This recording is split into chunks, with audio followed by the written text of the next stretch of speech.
y que cuando lo vemos en una radiografía muchas veces hablamos de eventración del diafragma. Ahora, las causas de la eventración, como vamos a ir viendo más adelante, es la parálisis completa o parcial del nervio frénico, o en algunos casos más raros puede haber eventración del diafragma congénito. Pero bueno, hablando de la parálisis del diafragma, ¿no? Vamos a ver en una radiografía de tórax es elevación del diafragma. Nosotros ya sabemos que el diafragma derecho tiene una ubicación muy particular por el hígado, está más alto, y que el del lado izquierdo. Así que cuando hay una parálisis, esto se va a ver afectado.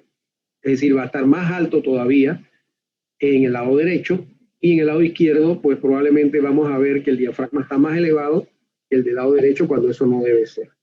En algunos casos podemos ver imágenes sugestivas de atelectasias basales, ¿no? En el emitora que está afectado.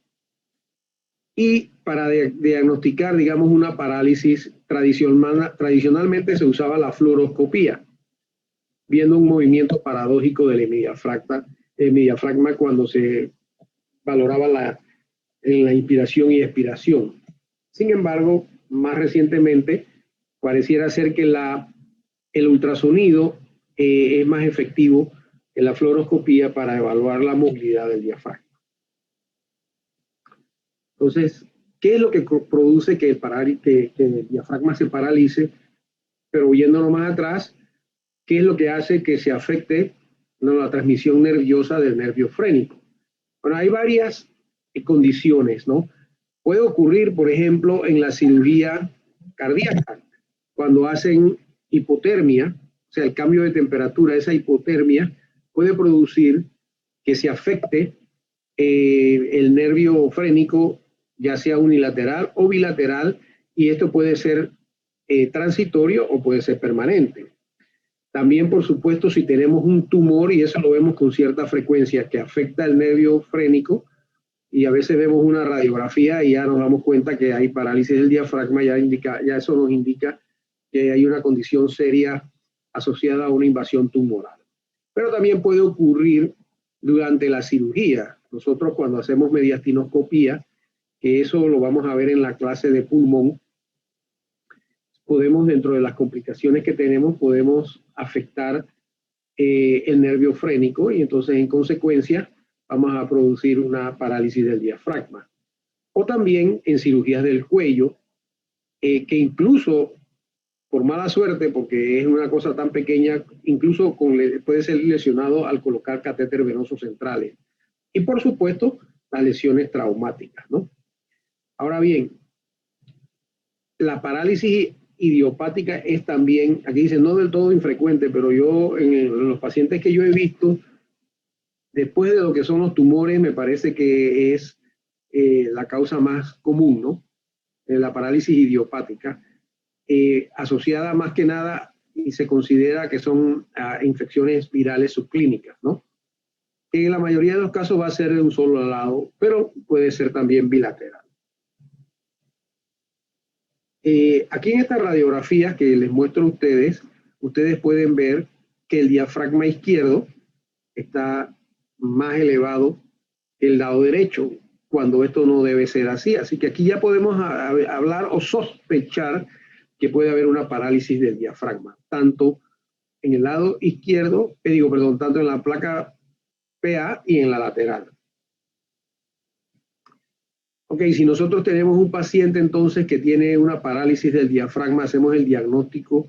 Bueno, ¿cuál es el tratamiento? La verdad que en los niños mayores de 2 años y en los adultos, lo más común es no hacer nada, ¿verdad? Porque si el paciente no tiene síntomas y está compensado, básicamente no hay que hacer nada. Solo se recomienda la intervención quirúrgica, en cuyo caso sería una aplicatura del diafragma de ese lado. Va a estar asociado a que el paciente tiene que tener algunas manifestaciones clínicas, que ahora las vamos a ver. Volviendo con el tema de la eventración, acuérdense que hablábamos de que la parálisis del diafragma, ¿verdad?, va a originar esto que ustedes ven aquí. Hay una gran elevación, no del diafragma, y por debajo pues se van a ir subiendo también todas las vísceras abdominales. Esto lo que quiere decir es que, como les dije, puede ser congénita, pero esto es un señor mayor, esto probablemente fue algo adquirido, ¿no? Así que la eventración es una consecuencia, en términos generales, de una parálisis del diafragma, a menos que sea algo congénito, pero los congénitos son muy raros. Entonces, este es un paciente que nosotros nos consultaron de intensivo porque no podían destetar al paciente, o sea, no podían sacarlo del ventilador. Y lógicamente ustedes ven aquí que con este aumento de esta elevación del diafragma y con todas estas vísceras aquí, el pulmón está totalmente colapsado o contraído. Y ustedes ven aquí, esto es una imagen de una atelectasia laminar. Entonces el paciente va a tener un cierto grado de insuficiencia respiratoria y le resulta muy difícil a los intensivistas sacarlo del ventilador. Entonces aquí hay una indicación quirúrgica.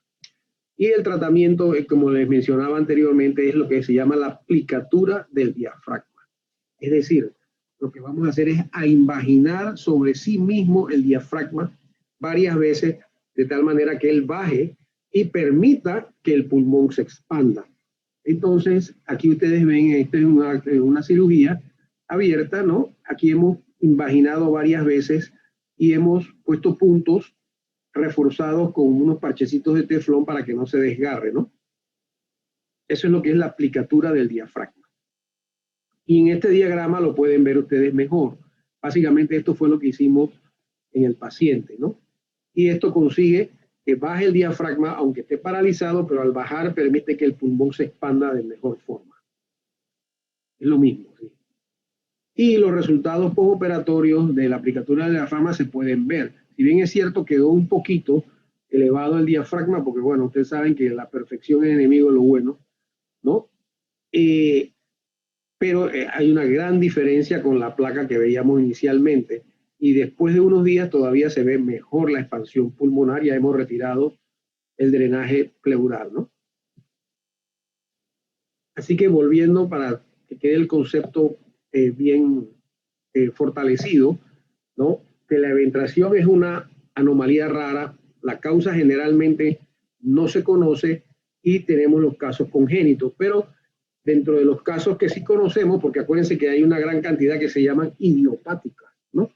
Pero en los que se conocen, pues ya sabemos que pueden ser por lesión por hipotermia, pueden ser por tumor o pueden ser los idiopáticos que a veces son por infecciones virales. O puede ser una lesión traumática también o incluso quirúrgica iatrogénica, ¿no? Entonces vimos eso que ocurre en niños mayores y adultos y vuelvo y resaltamos que se cree que se debe a una parálisis adquirida que ya puede ser completa o parcial del diafragma. Se ha visto que son más comunes en el lado derecho y entonces el hígado se va detrás de esa elevación del diafragma, pero si el paciente no presenta signos o síntomas, ya sea de tipo cardiorrespiratorio principalmente o gastrointestinales, entonces no necesita una reparación quirúrgica. Ya hablamos también que la reparación quirúrgica consiste en lo que es la aplicatura del diafragma.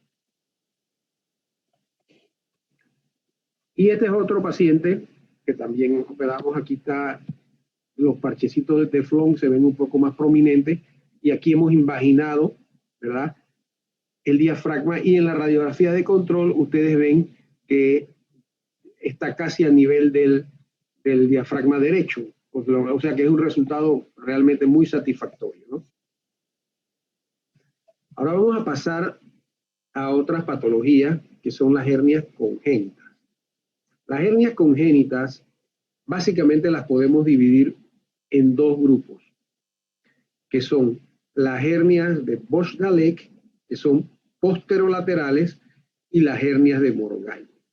O sea, la hernia clásica de la hernia de Bosch-Dallek es un defecto posterolateral en el diafragma, como ustedes pueden ver aquí, ¿verdad? Hay un defecto de la musculatura del diafragma y a través de eso protruyen el contenido abdominal. Y esto produce un distrés respiratorio severo que amenaza la vida del recién nacido, ¿sí? Y en la mayoría de los casos, estos pacientes hay que operarlos así, de urgencia, rápidamente, ¿no? Y en este diagrama, pues ustedes ven aquí todo el contenido de asas intestinales en el tórax, que lo podemos ver en una radiografía, ¿no? De este recién nacido. Esa es lo que es la hernia de Bosdalet, que es una urgencia quirúrgica y que generalmente tienen que operarse cuando los niños tienen a veces 1 o 2 días de nacido, ¿no? Ahora tenemos la otra hernia, que es la hernia de Morgagni, que está en un espacio potencial que se conoce como foramen de Morgagni o espacio de la Rey. Ese la Rey era nada menos que el médico de Napoleón Bonaparte, ¿sí? Y entonces ocurre en un área que es donde pasa la arteria mamaria interna y se convierte en la arteria epigástrica superior. Es un espacio triangular entre las fibras musculares que se origina en el sifoide, ¿no? Como ustedes pueden ver aquí, ¿sí? Entonces es un área de debilidad y ahí pueden aparecer las hernias, ya sea del lado derecho o del lado izquierdo.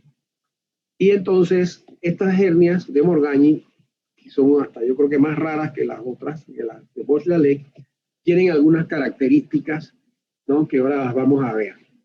Entonces, desde el punto de vista radiográfico, como a veces está contenido asas de intestino, ustedes pueden ver incluso en la radiografía de tórax, ¿verdad? Tanto en la PA como en la lateral, el contenido abdominal y áreas de aire, ¿no?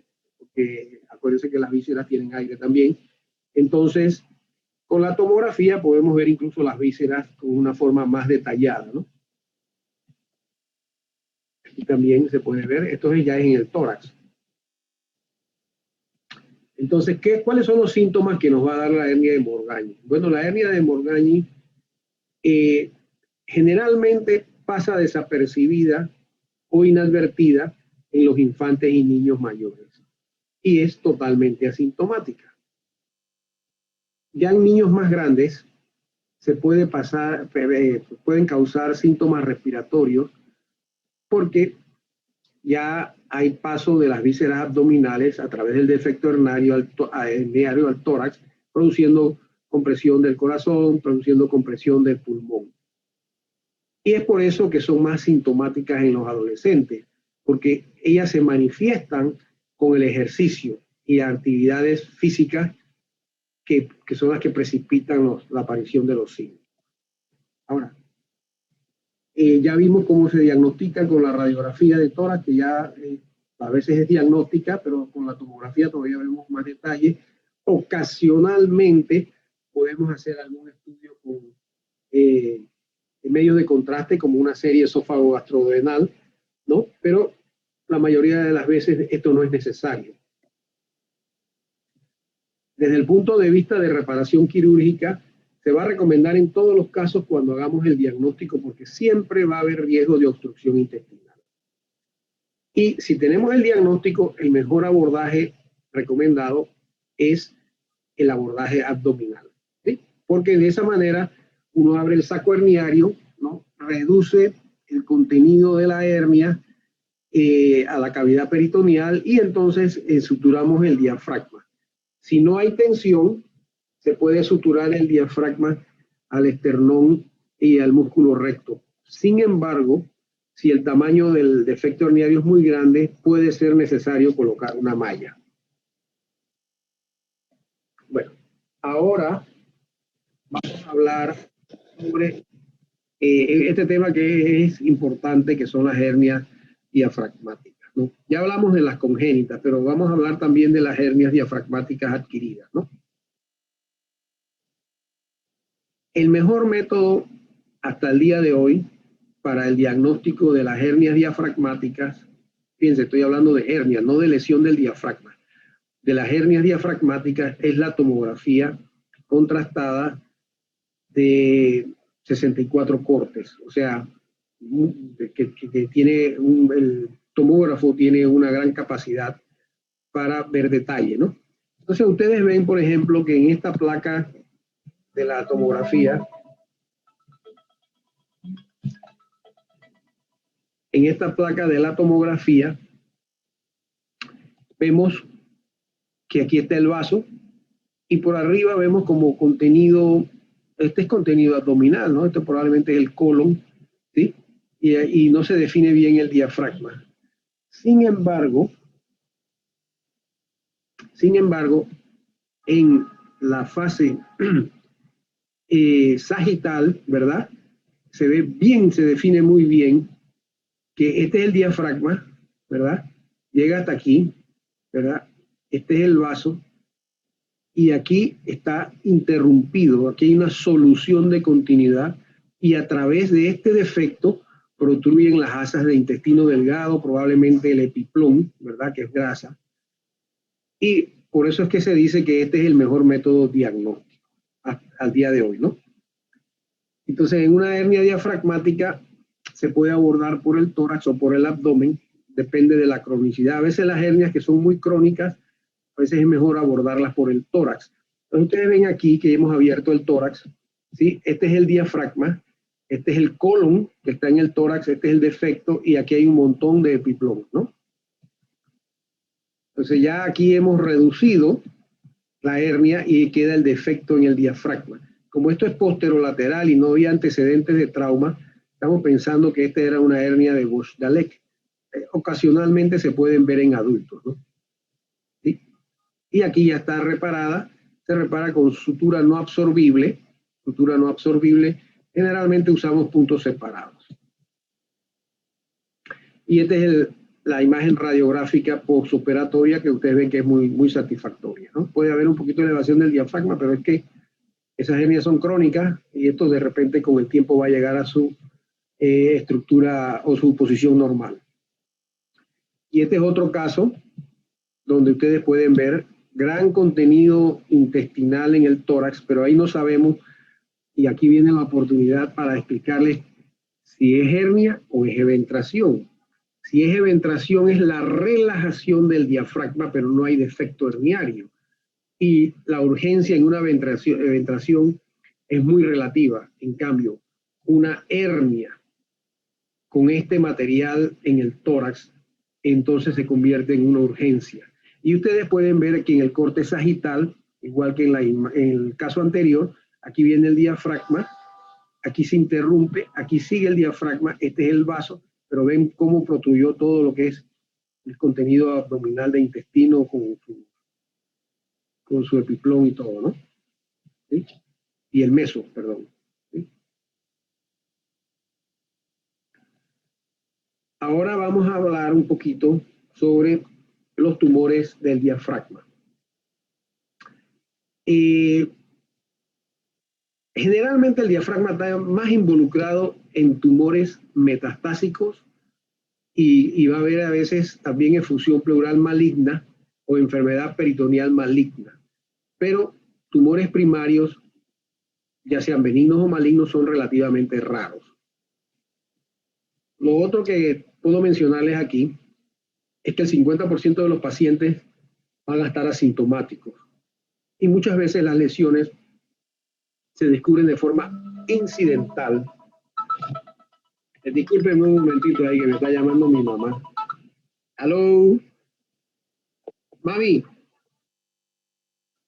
te llamo ahora más tarde que estoy en una charla, estoy en una clase. Sí, está bien, mami. Vale. No le contesto, iba a seguir llamando, así que mejor. Entonces, como decía, ¿no? Cerca del 50% de los pacientes van a ser asintomáticos y las lesiones se van a descubrir de forma incidental o accidental, ya sea por radiografías o cuando uno hace una cirugía por otra causa. Las manifestaciones clínicas que podemos encontrar en los tumores del diafragma pueden, si son grandes, ¿verdad? Y si son primarios, porque generalmente las metástasis son depósitos pequeños, ¿no? Pero si es un tumor grande primario, vamos a tener una sensación de pesadez en ese lado del tórax, ¿verdad? Y puede haber dolor referido al hombro. Cuando son tumores grandes, pueden comprimir el pulmón, lo que va a producirle disnea al paciente o tal vez hemoptisis. Y si comprime el corazón, puede comprimir incluso la vena cava inferior y puede haber edema de miembros inferiores por disminución del retorno venoso, ¿sí? Entonces, generalmente la evaluación la vamos a hacer por las técnicas de imágenes que pueden ser el ultrasonido, la tomografía, que es como el estándar, pero a veces requerimos también utilizar la resonancia magnética. Las tumoraciones benignas, la más común es el lipoma. La tumoración más benigna del diafragma es el lipoma. Sin embargo, tenemos una gran variedad de tumores, aunque como mencionamos anteriormente, no son muy frecuentes. Fibromas, quistes congénitos, quistes broncogénicos, condromas, angiomas, linfangiomas, hemangioendotheliomas, radiomiofibromas, neurofibromas, schwannomas, ese tiene que ver con los tejidos nerviosos, y el angioleiomioma. O sea que hay una gran variedad, aunque son muy raros, de tumores benignos, ¿no? La verdad es que los más comunes, como dice aquí, son los lipomas. Y el tratamiento para estos tumores, una vez que se hace el diagnóstico, es la resección quirúrgica y esto debe ser curativo, ¿sí? Si queda algún defecto, porque es necesario a veces resecar parte del músculo del diafragma, generalmente se puede suturar directamente con puntos aproximando los bordes de la resección, pero ocasionalmente también puede ser necesario colocar una prótesis, ¿no? O sea, una malla. En cuanto a las neoplasias malignas, no vamos a entrar en ese detalle, pero aquí lo que estoy mencionando es que ellos tienen su contraparte maligna. O sea, los leiomiomas pueden haber leiomiosarcomas o isquiosarcomas fibrosos malignos. En vez de fibromas serían fibrosarcomas, tumores neurotodérmicos primitivos, osteosarcomas esqueléticos, en fin. De tal manera que los benignos tienen su contraparte maligna, pero igualmente son bastante poco frecuentes. Y el tratamiento también va a ser la resección quirúrgica, pero en estos casos puede ser necesario adicionar quimioterapia y o radiación, ya tratando de tener curación cuando estamos hablando de los tumores primarios, ¿no? Ya viene la última parte de la charla y aquí les voy a mencionar lo que es interesante para, por ejemplo, para ustedes o para los residentes, incluso para los funcionarios también, que son las lesiones traumáticas del diafragma. Ya no es nada congénito, ¿no? Sino que el trauma cerrado o penetrante puede producir ruptura del diafragma. Y se diagnostica más del lado izquierdo. Y eso tiene una razón, no necesariamente porque sea más común, sino que en el lado derecho tenemos el hígado y eso va a proteger de complicaciones de las lesiones diafragmáticas. Lo otro que debemos saber, tener ese concepto, es que el trauma cerrado generalmente va a producir grandes desgarros y estos grandes desgarros van a producir hernia bastante rápida. Eso a diferencia de los traumas penetrantes. Por ejemplo, una bala va a dejarle un huequito ahí o dos huequitos en el diafragma y generalmente no va a haber una hernia muy rápida, pero en el tiempo sí se puede desarrollar, ya sea de semanas, meses o años, ¿no? Las heridas por arma blanca, dependiendo de cómo entre el puñal, puede producir lesiones un poco más grandes, ¿no? Que por supuesto que las heridas de bala. Y las que más grandes producen que producen más desgarro, como ya les mencioné, es el trauma cerrado. Entonces, ¿cómo hacemos el diagnóstico de las lesiones del diafragma? O sea, ahora no estoy hablando de las hernias diafragmáticas, porque primero tiene que venir la lesión traumática del diafragma. Y generalmente no se detectan de forma inicial una rotura del diafragma por varias razones.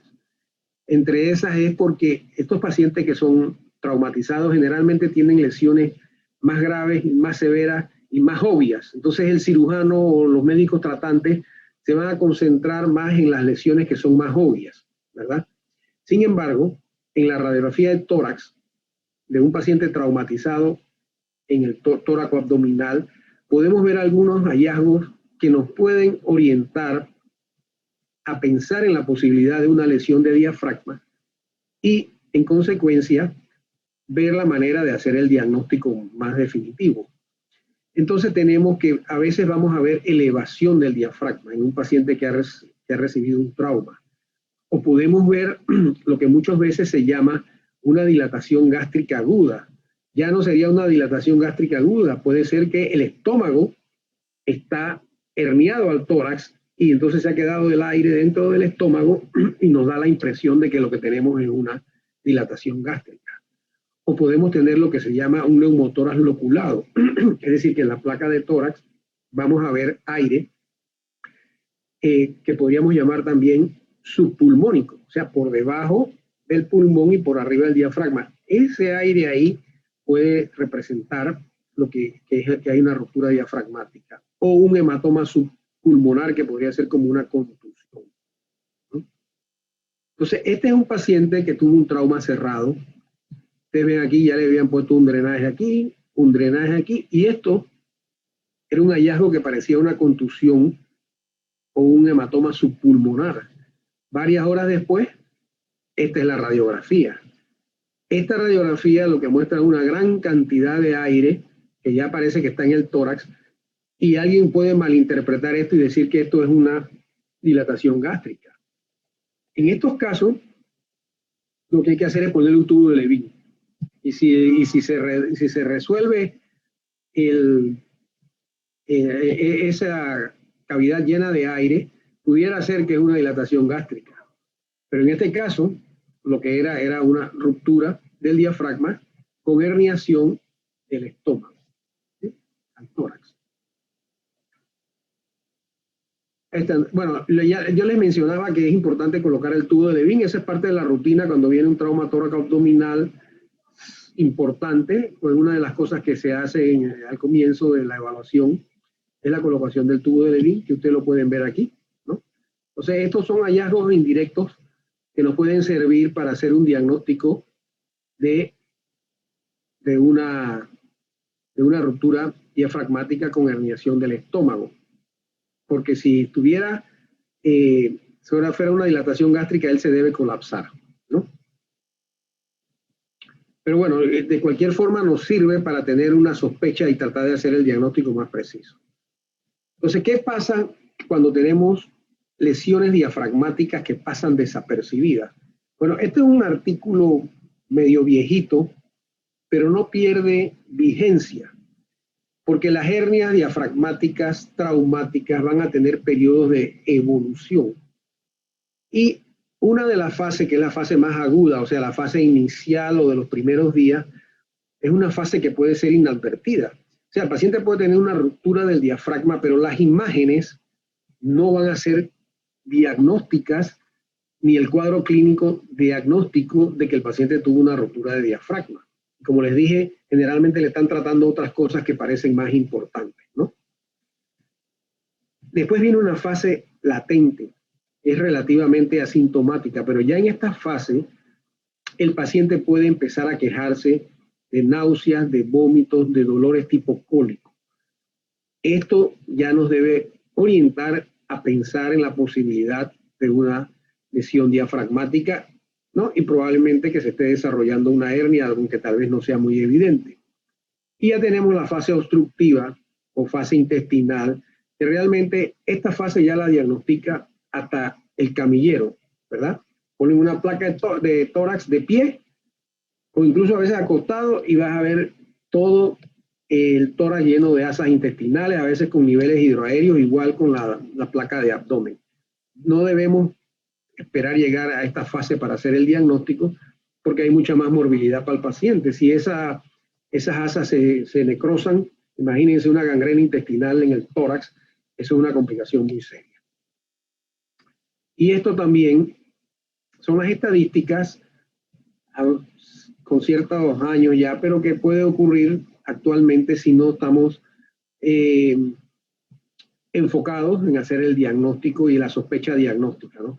Entonces, en esta revisión, que las hernias diafragmáticas traumáticas crónicas, cuando se hace el diagnóstico inicial, es decir, se sospecha que hay una hernia diafragmática, se opera tempranamente, entonces la mortalidad es sumamente baja. pero cuando aparece un paciente que viene 6 meses después con un cuadro de obstrucción intestinal, ¿verdad? La mortalidad aumenta significativamente. Esta es la que yo había mencionado, les había mostrado anteriormente, y aquí ustedes ven que este es el colon, ¿verdad? Que se ha herniado a través del diafragma.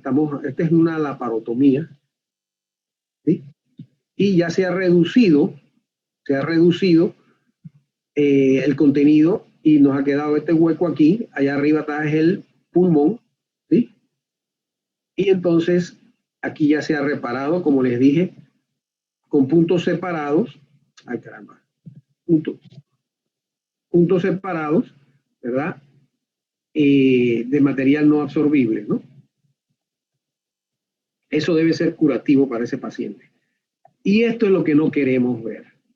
O sea, no queremos que un paciente que tuvo un trauma importante, ya sea cerrado o penetrante, y se vaya del hospital, lo hemos hasta tal vez operado, se vaya del hospital y entonces nos regrese 3 meses después, 1 año después, 5 años después, con una obstrucción intestinal por una encarceración del contenido abdominal en el tórax, ¿no? Y como les digo, este diagnóstico ya lo hace cualquiera, ¿sí? Ok, este es otro casito que estamos también reparando a través del tórax, ¿no? O sea, aquí estamos abriendo parte separando el diafragma para poder reducir este contenido. Lo que pasa es que aquí no se ve, en este punto no se ve, pero a veces reducirlo, como está atrapado, ¿no? Y tiene como un anillo fibroso y no deja reducir el contenido. Entonces a veces hay que abrir un poquito el diafragma y aquí tenemos todo lo que estaba herniado en el tórax, ¿verdad? Que es parte del estómago con algo de meso y epiplón, ¿no? Este es un borde del diafragma, acá está referido con otro y con otro, ¿sí? Y aquí ya lo hemos reducido. Estas son las pinzas Bako, tenemos los dos bordes del diafragma y este es el contenido que estaba fuera del abdomen, ya lo hemos reducido, ¿sí? ¿No? Y aquí ya lo hemos suturado. Ustedes pueden ver aquí que esta es la grasa pericárdica, este es el corazón, ¿tá? Definitivamente todo en el tórax. Y así queda, ¿no? Como ya lo hemos mostrado. Este es el diafragma y aquí era donde estaba la hernia, ya la hemos suturado. Y ya empezamos a ventilar el pulmón y esto que ustedes ven aquí es el pulmón. Ya lo teníamos colapsado para poder hacer la cirugía. Y ya creo que para terminar, este es otro caso para que ustedes vean que a veces hay que tener como malicia, ¿no? Esta es una paciente drogadicta que cuando vino dijo que la amiga la había apuñalado, ¿no? Y bueno, no debe ser tan amiga nada. Le habían puesto un tubo de Levin, ¿sí? Pero ustedes ven que en la placa esta, que es una placa AP de tórax, el diafragma está izquierdo ligeramente elevado, hay como bastante aire, pero es una cuestión muy sutil. Sin embargo, en un control ya se ve algo más definido. Ya hay aire más arriba, este es el diafragma, este es parte del estómago, y aquí como que hay un peñiscamiento, ¿verdad? Entonces, hicimos el diagnóstico de una ruptura traumática del diafragma con hernia, ¿no? Y aquí en esta otra radiografía también se ve bastante más definido, ¿no? Entonces, esta paciente, nosotros la llevamos al salón y como estaba estable decidimos abordarla por videotoracoscopía. Este es el corazón, este es el nervio frénico del que hemos hablado bastante, ¿no? Este es el pulmón que está colapsado para poder ver y este es el estómago totalmente herniado en el tórax, ¿no? Son clips nada más, ¿no? Entonces, aquí ya lo hemos aquí ya hemos reducido todo el estómago y esto que ustedes ven aquí es el vaso y esta era la herida que tenía la paciente. Aquí ya la hemos suturado. Este es el pulmón que todavía está colapsado. Este es el corazón que también revisamos porque puede haber lesión del corazón, ¿no? Y hemopericardio, pero obviamente no lo había, ¿no? Así que aquí lo ven ustedes. El área de la sutura, el pulmón está colapsado a propósito y este es el corazón con el nervio frénico, sin ninguna lesión. Y esta es la radiografía postoperatoria que ustedes ven, esta es una atelectasia laminar, y ustedes ven que tiene aire subfrénico, pero era lógico, porque si el diafragma estaba roto, pues al reducir todo se quedó algo de aire en el abdomen. Eso se reabsorbe en un par de días. Ok, no sé si tienen alguna pregunta o comentario. Ya terminamos la clase de hoy.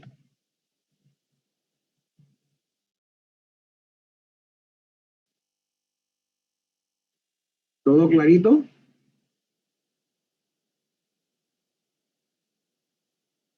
Hola. Sí, doctor, todo está bastante claro. Bueno, entonces miren, yo terminé mis 2 clases ya, la otra yo creo que en el programa eso es como dentro de 2 meses, pero de todas maneras, por favor, me lo recuerdan con tiempo, ¿no? Para irme programando, ¿sí? Sí, doctor, yo le aviso. Bueno, pues que les vaya muy bien, cuídense. Gracias, doctor. Doctor, igual. Gracias, doctor. Gracias, doctor. Chao, nos vemos.